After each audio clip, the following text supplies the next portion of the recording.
cord. Okay, so I've got some sloppy sine wave that looks like this. So my pictures will look much better in the slide solutions.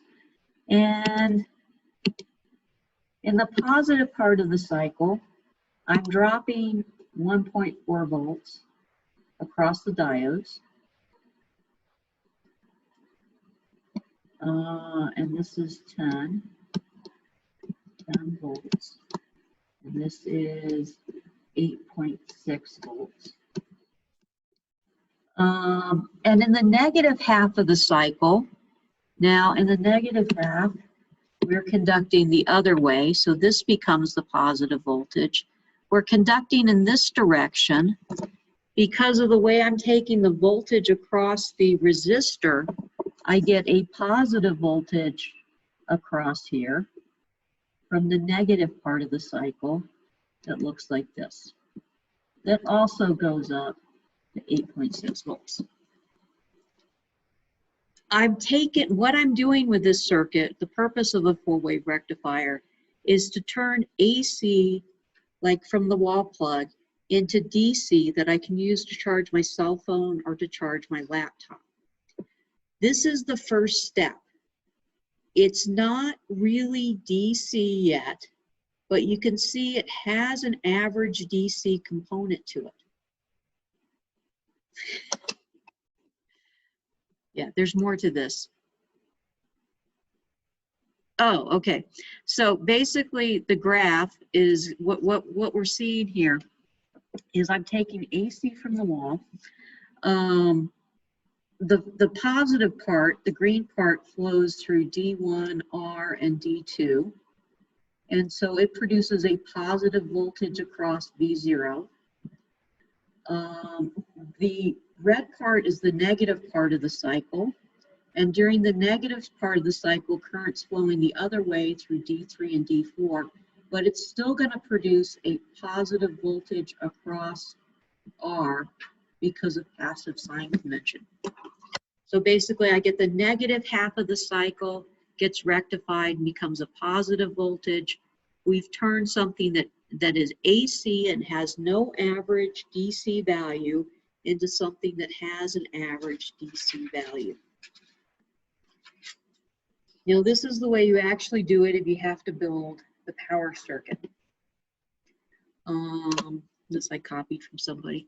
I've got an AC power supply here. I put a transformer in there.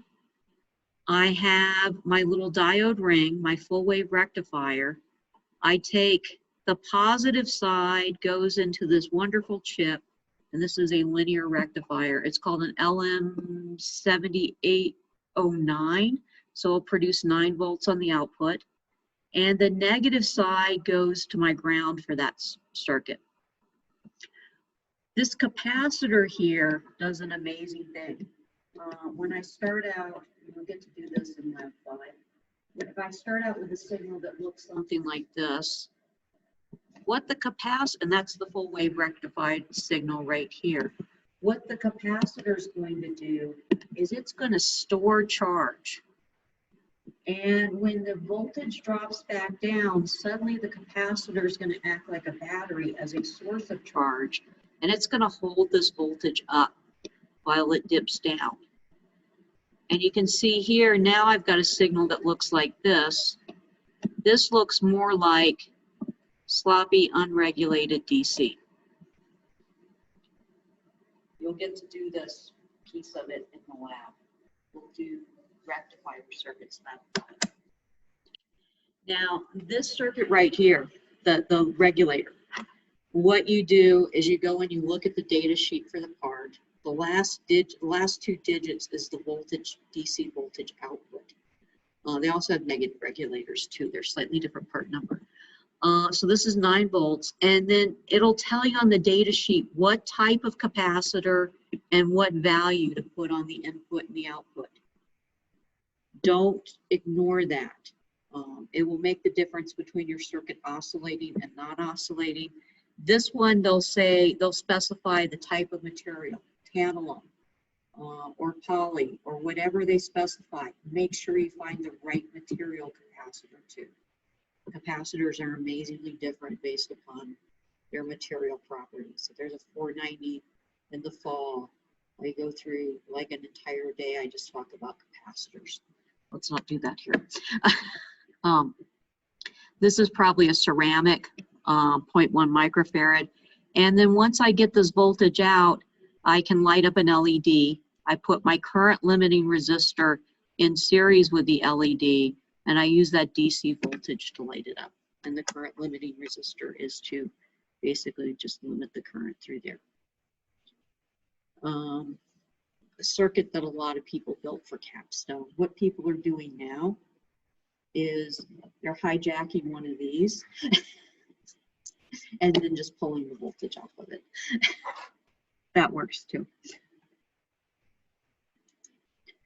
Okay, voltage dividers. Oh, we got plenty of time here. So I've got a circuit here. This is an AC input, 10 cosine, it's 1,000 hertz, or 2,000 pi radians per second. I'm putting an AC voltage into a voltage divider.